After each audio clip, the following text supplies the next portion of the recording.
निर्मल कुमार पुनः आप सभी का एक बार और स्वागत करता हूं। अभी हम लोग पढ़ने जा रहे हैं क्लास 10 का मैथमेटिक्स, जिसमें हम लोग अभी पढ़ रहे हैं बहुपद। और बहुपद में हम लोग पढ़ चुके हैं कि बहुपद क्या होता है, कैसे निर्धारण करते हैं, उसके शून्य का निर्धारण कैसे करते हैं, शून्य से बहुपद को कैसे प्राप्त करते हैं, एनीथिंग एल्स, यह सब हम लोग पढ़े हुए हैं। अब हम लोग पढ़ेंगे बहुपद में बहुपद जो दिया गया रहता है उस बहुपद के विभाजन एल्गोरिथम को। अर्थात अगर बहुपद दिया हुआ है तो उसमें हम विभाजन की क्रिया कैसे करेंगे, भाग की क्रिया कैसे करेंगे, यह हम लोग जानेंगे। तो विभाजन करने के लिए, विभाजन का सामान्य अर्थ जैसा कि आप लोगों को बताए हुए हैं, सामान्य अर्थ बंटवारा होता है, लेकिन बहुपद में सब कुछ डिपेंड करता है चर पर, इसलिए थोड़ी सी इसमें परेशानी होगी, लेकिन प्रक्रिया वही है जो आप लोग पढ़े हुए हैं। अब यहाँ पर हम लोग जानते हैं, देखते हैं, जैसे हम लोग पढ़े हुए हैं संख्या के लिए विभाजन। विभाजन का मतलब बंटवारा होता है, एल्गोरिथम का मतलब होता है एक चरणबद्ध प्रक्रिया, यानी कि विभाजन के नियम और सिद्धांत को जब चरणबद्ध तरीके से लागू करते हैं तो उसको हम एल्गोरिथम कहते हैं। यह एल्गोरिथम या प्रमेयिका अलग है, एल्गोरिथम अलग है, लेकिन दोनों के बारे में हम लोग वास्तविक संख्या के रूप में पढ़ चुके हैं। प्रमेयिका एक स्वयं सिद्ध कथन होता है जिसकी सहायता से हम किसी प्रमेय को, किसी कथन को सत्यापित करते हैं, सिद्ध करते हैं कि यह क्या है।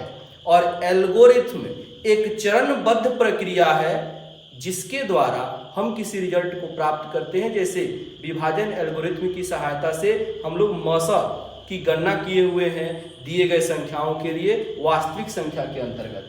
अब यहाँ पे हम लोग को बहुपद का भाग करना है, तो यहाँ पे बहुपद आप लोग को बताया गया है कि हमेशा डिपेंड करता है चर संख्या पर, यानी कि बिना चर का आएगा बहुपद। अगर बिना चर का आएगा तो उसको हम अचर बहुपद कहते हैं। लेकिन हमको सिर्फ अचर बहुपद के लिए काम नहीं करना है, यहाँ पे बहुपद आएगा ये घातीय, द्विघातीय, त्रिघातीय या जितना भी घात वाला हो, जितना भी पद वाला हो, उसके लिए विभाजन का काम हमको करना है।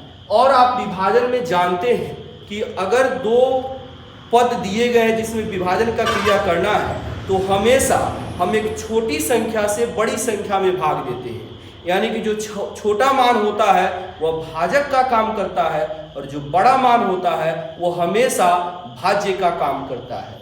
तो यहाँ पे जो भी दो बहुपद दिया जाएगा पहले उसमें देखेंगे, पहला काम तो जो बहुपद दिया जाएगा उसका पहला काम करेंगे कि उसमें सर्वप्रथम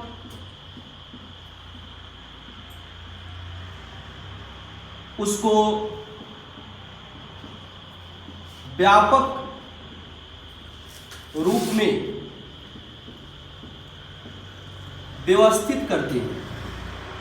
पहला हमारा यह काम होगा, जो भी दिया जाएगा। अब जो दो बहुपद दिया जाएगा उसमें से हम भाजक एवं भाज्य का निर्धारण करते हैं, निर्धारण करते हैं।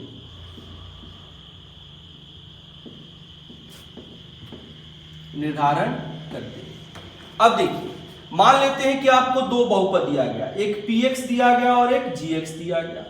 अब उसमें हम भाजक और भाज्य का निर्धारण कैसे करते हैं? तो जिस बहुपद में चर का घात अधिकतम होगा, यानी कि अधिक घात वाला जो बहुपद होगा, अधिकतम घात वाला बहुपद, यह जो होगा यह होगा भाज्य। और कम घात वाला, मतलब कि अधिकतम घात वाले से, जैसे दो बहुपद दिया गया, एक 3 घात वाला है, एक 4 घात वाला है, तो 4 घात वाला बहुपद आपका भाज्य हो जाएगा। और 3 घात वाला त्रिघातीय बहुपद दिया जाएगा तो वह भाजक हो जाएगा, या 1 घातीय होगा तो वह भाजक हो जाएगा। मतलब कि दो बहुपद में से पहले हम भाजक और भाज्य को डिटरमाइन करेंगे कि भाज्य कौन होगा इसमें और भाजक कौन होगा। तो जिसका घात सबसे ज्यादा होगा, अधिक घात वाला बहुपद होगा, वह आपका होगा भाज्य, और जो कम घात वाला बहुपद होगा उसको कहते हैं भाजक। तो कम घात वाला बहुपद यह हो जाएगा भाजक। और इसके बाद हम इसका काम करते हैं जैसे हम विभाजन की क्रिया करते हैं वैसे। अब यहां पर देखिए कि जैसे हम मान लेते हैं कि आपको दो बहुपद दिया गया, एक हो गया px और एक हो गया gx। अब यहां पर हम भाजक और भाज्य का निर्धारण करते हैं। मान लेते हैं कि आपका gx आपका अधिक घात वाला है, तो gx क्या हो जाएगा यहां पर भाज्य, और px अगर कम घात वाला है तो यहां क्या हो जाएगा भाजक। यानी कि gx में हम भाग देंगे px से, तो यहां पर कुछ भागफल आएगा। भागफल को हम पहले से जानते हैं, अंग्रेजी में इसको कोसेंट कहते हैं और इसको q से डिनोट करते हैं। तो इसलिए यहां पर जो आएगा बहुपद उसको qx से डिनोट करेंगे। और आप जानते हैं कि px से qx में गुना करके यहां पर लिखते हैं, यानी कि वह बटा हुआ भाग होता है। तो जो बच गया वह शेष होता है, शेष को रिमाइंडर कहते हैं, उसको r से डिनोट करते हैं, तो यह हो गया rx। यानी कि विभाजन के द्वारा, इसके नियम के द्वारा हम यहां पर gx बराबर px into qx plus rx, इसके द्वारा हम इसकी जांच भी कर सकते हैं। और बहुपद के विभाजन एल्गोरिथ्म के लिए यह कंसेप्ट हो गया, यह सूत्र हो गया जिसके द्वारा हम इसकी जांच पड़ताल कर सकते हैं। दूसरी बात, एक विद्यार्थी कमेंट में लिखा था कि त्रिघात बहुपद का शून्य कैसे निकालेंगे। तो जब तक आप यह नहीं सीखेंगे तब तक आप त्रिघात बहुपद का शून्यक नहीं निकाल पाएंगे। इसीलिए हमको पता है कि त्रिघात बहुपद का शून्यक निकालना हम नहीं बताया है, उसको बताएंगे पहले, लेकिन इसको जानना अनिवार्य है। तब इसको जानेंगे, उसके बाद आपको दिखाई देगा कि त्रिघात बहुपद के शून्यक निकालने के लिए, चतुर्थ घात के बहुपद का शून्यक निकालने के लिए इस भाग का बहुत बड़ा रोल है, इसका इंपॉर्टेंस उसमें है। इसीलिए उसको नहीं बताया, क्योंकि जब तक आप इसको नहीं समझेंगे तब तक वह काम आप नहीं कर सकते हैं। इसलिए इसको जानना आवश्यक है। अब इस विभाजन एल्गोरिथ्म को, बहुपद के विभाजन को हम एक उदाहरण के माध्यम से जानेंगे। तो आइए देखते हैं। तो इसको, बहुपद के विभाजन को हम एक उदाहरण के द्वारा समझेंगे। देखिए आपके सामने यहाँ पे दो बहुपद दिया गया है, हमको यहाँ पे विभाजन का काम करना है। तो जैसा कि अभी हमने बताया है कि पहले हमको डिटरमाइन होना है कि कौन भाज्य है और कौन भाजक है। तो अभी हमने बताया कि जिसका घात, जिसमें अधिकतम घात वाला चर होगा, जिसमें ज्यादा घात दिखाई देगा वह भाज्य होगा, और जिसमें कम घात दिखाई देगा वह भाजक होगा। तो देखिए पहले पहला बहुपद देखते हैं। इसमें चर का घात अधिकतम कितना है 4 है, और इसमें चर का अधिकतम घात कितना है 2 है। तो अधिकतम घात वाला बहुपद यह px है, कम घात वाला बहुपद x स्क्वायर है, मतलब gx है। तो यहाँ पे अधिकतम घात वाला बहुपद जब px है, जिसका अधिकतम घात 4 है, तो इसमें भाज्य कौन होगा px हो जाएगा, और भाजक कौन होगा gx हो जाएगा। और भाग देने से पहले हमने यह भी बताया है कि सबसे पहले उसको व्यापक रूप में व्यवस्थित करते हैं। व्यापक रूप में व्यवस्थित करने का मतलब क्या हुआ कि सबसे पहले उस चर के घात को लिखते हैं जिसका घात अधिकतम है, उसके बाद उससे कम, उसके बाद उससे कम, ऐसे उसको व्यापक रूप में हम लिखते हैं। पहले इसको चेक करते हैं हम। अधिकतम घात वाला 4, इसके बाद इससे कम घात वाला 2, उसके बाद इससे कम घात वाला 1, उसके बाद 0। यानी कि यह चर के घात के घटते हुए क्रम में है, यानी कि इसको आपको एडजस्ट करने की जरूरत नहीं है, खुद ब खुद अपने व्यापक रूप में है। यहां देखिए अधिकतम घात वाला 2, यहां पर चर नहीं है इसलिए चर का घात 0, यहां पर कितना हो गया 1। अब यह व्यापक रूप में नहीं है, तो इसको एडजस्ट करना पड़ेगा। और एक बात हमेशा ध्यान रखिएगा, कोई भी पद कहीं भी उठा करके आप ले जा सकते, इधर उधर कर सकते हैं, बशर्ते कि उसका चिन्ह साथ हो। पद को ले जाएंगे तो चिन्ह के साथ ले जाएंगे। ऐसा नहीं है कि हम किसी सामग्री को ले जाएंगे, जल को दूसरी जगह ले जाएंगे तो आग का काम करने लगेगा, नहीं। जब भी कोई भी टर्म इधर से उधर होता है तो उसका नेचर नहीं बदलता है, नेचर वहीं रहता है। इसीलिए उसका यहाँ पे संख्या का नेचर क्या है, प्लस और माइनस, धनात्मक और ऋणात्मक। उसका धन कमाया हुआ और कर्जा खाया हुआ। अब वहां पे जो भी है प्लस के रूप में हो तो प्लस के रूप में रखेंगे, माइनस के रूप में हो तो माइनस के रूप में रखेंगे, यह बात ध्यान रखेंगे। अब इसमें अधिकतम घात वाला एक्स स्क्वायर, इसके बाद इससे कम वाला x। अब x का चिन्ह है माइनस, तो इसको चिन्ह के साथ यहां रखेंगे। फिर 1, तो इसका चिन्ह है प्लस, तो इसको प्लस के साथ रखेंगे। यानी कि जहां जाएगा जो भी पद वो अपने चिन्ह के साथ जाएगा, उसको छोड़ करके नहीं। अब इसको हमने व्यवस्थित कर दिया। अब आपको पता है यह gx क्या है, भाजक है, px क्या है, भाज्य है। हम काम क्या करते हैं, भाजक से भाज्य में भाग देते हैं, भाज्य बंटने वाला हो गया, भाजक बांटने वाला हो गया, अब बांटने का काम करते हैं। देखिए ध्यान से समझेंगे, बहुत आसान है, कोई दिक्कत नहीं होगा। X square minus X plus 1, X का power 4 minus 3x square plus 4x plus 5। ध्यान देंगे, अब महत्वपूर्ण है, जो हम लोग पहले पढ़ते थे संख्या, वहां पे हमको पता होता था, गुना करके सीधे हम निकाल लेते थे, लेकिन यहां पर आपको थोड़ी सी सावधानी दिखानी पड़ेगी। भारी नहीं है, इसको भारी नहीं समझेंगे, बहुत ही हल्का है। एक टर्म आप समझ जाइएगा, उसके बाद आपको पता चलने लगेगा क्या करना है। क्या क्या आपको यहां पे समझना है, आपको बहुपद का, चर अचर का गुना करने आना चाहिए। सबसे पहली बात, गुना करने में आपको बताया कि कभी भी कैलकुलेशन करते हैं पहले किसका, चिन्ह का, फिर किसका, अचर का, फिर किसका, चर का, यह आना चाहिए। इसके बाद पदों को जोड़ने और घटाने आना चाहिए। इसको भी बताया गया है कि कैसे हम जोड़ घटाव करते हैं, यानी पद समान चिन्ह समान तो क्रिया होगी जोड़ की, पद समान और चिन्ह असमान, पद समान हो गया और चिन्ह असमान हो गया, एगो प्लस हो गया एगो माइनस हो गया, तो क्रिया होगी घटाव की। और जब घटाएंगे तो चिन्ह किसका देंगे, बड़ा का। तो इस 2-3 बातों को ध्यान रखना है, बाकी इसमें कहीं दिक्कत नहीं होगा। अब यहां पर पहले संख्या रहता तो आप सीधे कहते 2 मर्तबा 3 मर्तबा ऐसे दे करके आप निकाल लेते, लेकिन यहां पे थोड़ी सी दिक्कत होने वाली है, इसलिए इस दिक्कत को साइड कीजिए। बहुत आसानी से करेंगे क्या, हम सब में देखते हैं सबसे बड़ा घात वाला, इसमें सबसे बड़ा घात वाला पद कौन, x का पावर 4, इसमें सबसे बड़ा घात वाला पद कौन, x स्क्वायर। मिल गया, हमको बस भागफल का पद निकालना है। यहां पे एक तरफ हम लिख लेते हैं अपनी सुविधा के लिए भागफल के पद, आप एग्जाम में लिखें बेहतर है, और भी बेहतर होगा। प्रथम पद क्या भागफल में आएगा, ध्यान देंगे। क्या करेंगे हम कि भाज्य के सबसे बड़े घातों को भाजक के सबसे बड़े घात से भाग दे देंगे, यानी कि x का पावर 4 बाई x का पावर 2।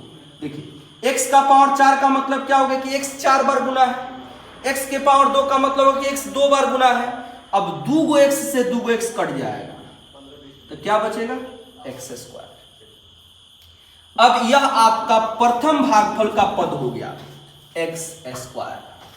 आप पढ़ चुके हैं कि भागफल में जो भी हम लेते हैं उतना से भाजक में गुना करके यहां पर लिखा जाता है। जैसे हम थोड़ा दिखाते हैं, मान लेते हैं कि 3 से आपको भाग करना है 17 में, क्या करते हैं आप, 3 से एक बार बांटेंगे 3 जाएगा, फिर 2 बार बांटेंगे 6 जाएगा, ऐसे करें तो 5 बार जब ले लेंगे 3 तो 15 आएगा, तो यहां 5 लिखते हैं। अब इससे इसमें क्या करते हैं, गुना करते हैं, और जो आता है बराबर करके यहां पर लिखते हैं हम 15।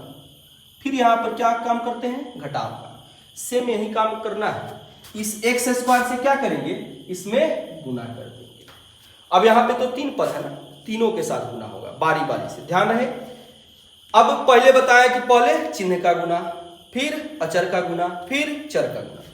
देखिए प्लस प्लस प्लस, अब यहां पे अचर तो है नहीं तो x का पावर 2 यानी कि 2x है, अब फिर 2x, अब गुना में कै x हो जाएगा, 4x, तो x गुना x गुना x गुना x, यानी कि 4 बार जब x गुना होगा तब क्या आएगा बताइए, x का पावर 4।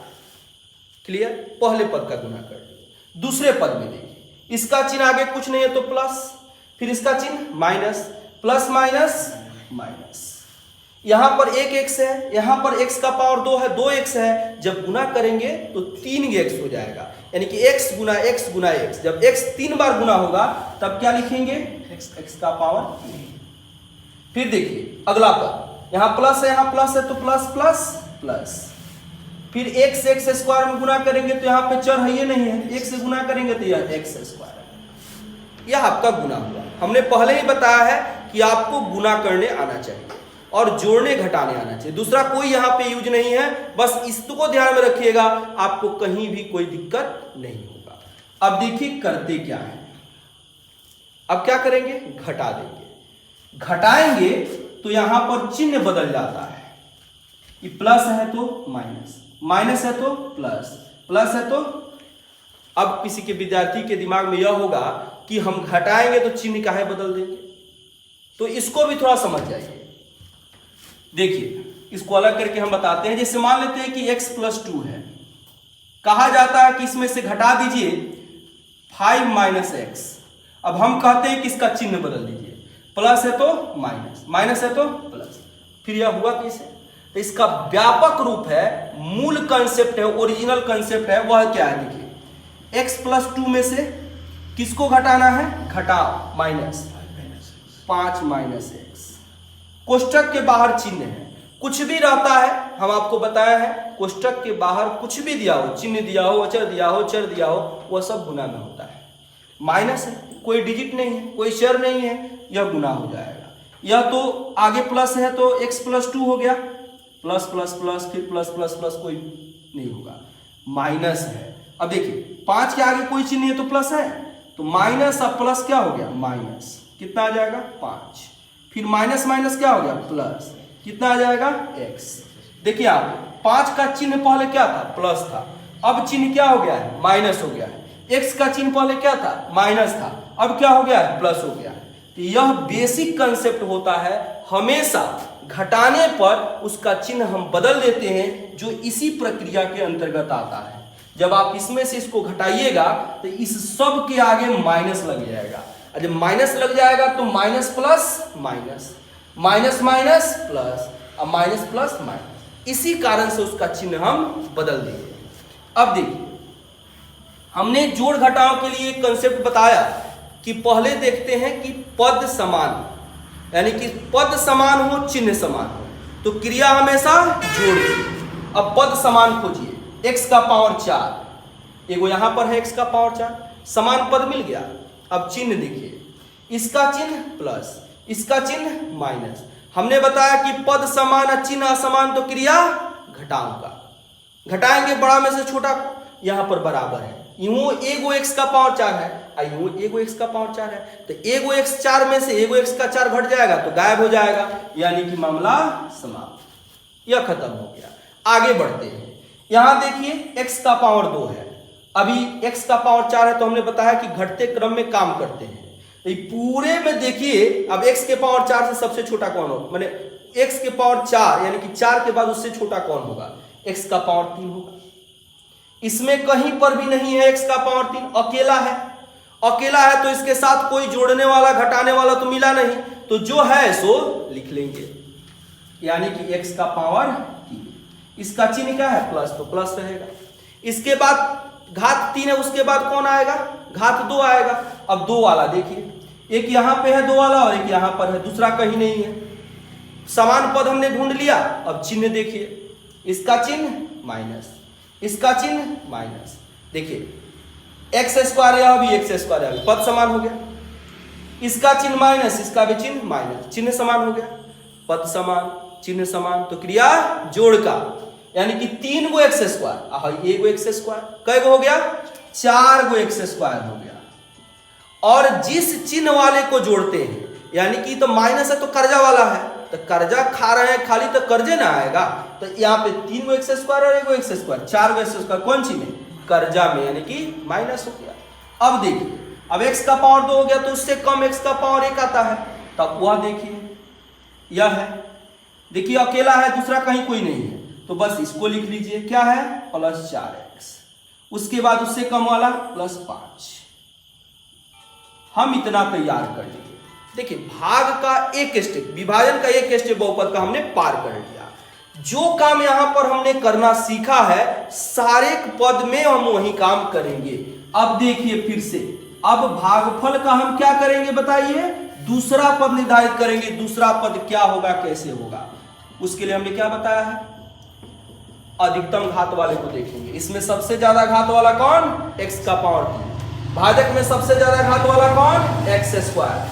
क्या करेंगे, भाज्य के अधिक घात वाले में अगर चिन्ह माइनस रहता तो माइनस के साथ लिखते, प्लस है तो प्लस के साथ लिखेंगे, मतलब कि जैसे है वैसे आएगा, लिख दिए।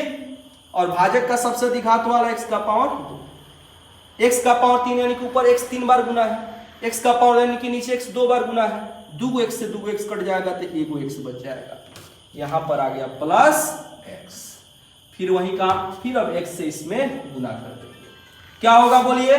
प्लस प्लस प्लस, 1 x से 2 x में गुना करेंगे x cube, plus minus minus, x में गुना करेंगे x square, plus plus plus, 1 से x में गुना करेंगे x। घटाएंगे, अब घटाएंगे तो फिर चिन्ह बदल जाएगा जैसे हमने यहां पर बताया है, वही का माइनस प्लस माइनस, समान पद ढूंढेंगे, एक्स क्यू, यह प्लस यह माइनस, यह भी एगो यह भी एगो, तो ये गया। अब उससे कम तो एक्स स्क्वायर, यहाँ एक्स स्क्वायर, फिर यहाँ पर भी एक्स स्क्वायर है। इसका चिन्ह क्या है? माइनस है, इसका चिन्ह क्या है? प्लस है, क्योंकि चिन्ह बदल गया है घटाने पर। अब देखिए, एगो माइनस है एगो प्लस, तो हमने बताया कि पद समान चिन्ह समान तो क्रिया घटाओ का घटाएंगे, तो बड़का में से छोटका को, बड़का का एगो 4 गो, छोटका का एगो 1 गो, 4 गो में से एगो गया 3 गो, कौन चीज? X square. जिसमें से घटाएंगे उसी का मान देंगे, तो किसका? माइनस। फिर देखिए, अब 2 वाला हो गया घात, अब 1 घात वाला। अगर मान लेते कि जैसे 2 घात वाला के बाद 0 वाला रहता तो 0 वाले का काम करते, 1 वाला नहीं रहता छोड़ देते, लेकिन है तो काम करेंगे। तो 1 है, अब इस देखिए, एगो x वाला का चिन्ह प्लस, फिर एगो वाला का माइनस, यह भी x यह भी x, एगो प्लस एगो माइनस। बोलिए, पद समान चिन्ह समान क्रिया कौन सी का? घटाओ का। घटाएंगे बड़का में से छोटका को, तो 4 गो में से एगो जाएगा 3 गो x, चिन्ह किसका? बड़का का। अब फिर अकेला है प्लस 5, ठीक, यह हो गया। अब देखिए,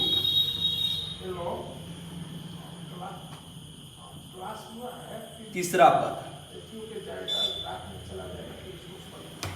अब देखिए यहां पे क्या करेंगे, इसमें सबसे बड़े घात वाले के साथ इसको भाग दे देंगे, तो क्या हो जाएगा?